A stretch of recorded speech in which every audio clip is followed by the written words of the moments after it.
The Monterey Ranger District, ranging from the Big Sur coast to the breathtaking scenic Milpitas Special Interest Area where the Merle Ranch is located, is an irreplaceable area in California. Since its inception in 1906, the Monterey Ranger District of the Los Padres National Forest has utilized horses and mules to accomplish many of its daily tasks. Packing mules and riding horses have traditionally been used to deliver supplies and food to trail crew spite camps. During wildfires, the mules and horse teams are tasked to deliver supplies to the hard-working firefighters within the wilderness.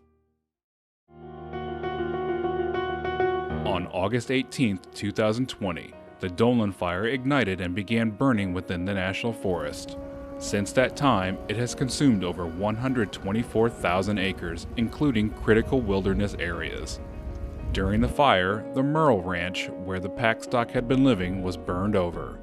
Several of the ranch structures burned to the ground, including the historic barn which housed the hay supply and feed. Other structures that were lost included the tack shed where harnesses, bridles, saddles, and other equipment were kept. All of this equipment, which was used in packing stock out into the wilderness, was a complete loss. Mike Shafar, a firefighter within the Monterey Ranger District, explains the importance of the pack team to the forest. So the Monterey Ranger District is almost 90% wilderness, which means there's no motorized vehicles anywhere on those lands outside the main roads. And we also have a pretty extensive backcountry trail system.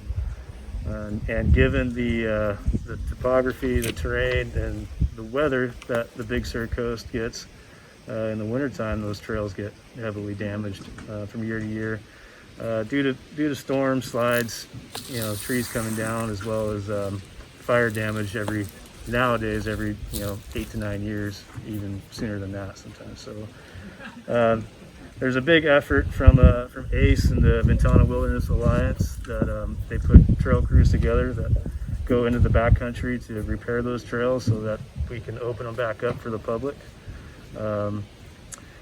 Because they're really heavily used by the public, and it's a beautiful place to visit, to go backpacking or to visit hot springs and stuff.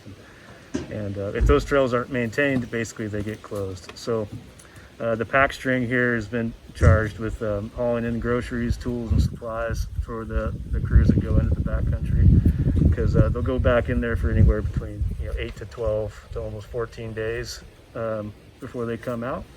And the only way they can operate is if there's pack stock that can bring them groceries.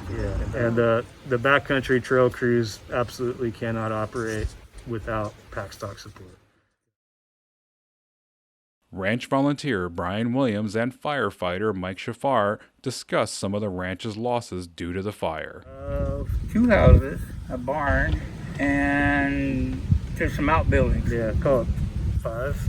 Yeah, the old hunter cabins, but I count them an outbuilding. We never used them. There was a few insignificant buildings that took and one damage. Significant building. And two very significant buildings that were damaged. So all of our tack lives in a metal Connex container that I had never really thought about.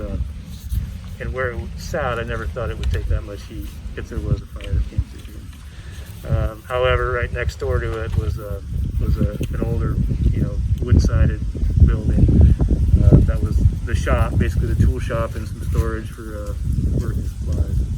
And I think once that building got established, it just sat there and roasted that metal Connex box. What was in that Connex box was maybe close to $20,000 to $25,000 worth of gear, including all of our pack saddles, all of our riding saddles, the panniers, pads, blankets, all the tack involved in having a working ranch and running a pack string. It's like having half a dozen babies and they're all 1,000 pounds. They come with that much gear. Yeah. On a positive note, the horses and the mules back home at the Merle Ranch are doing well.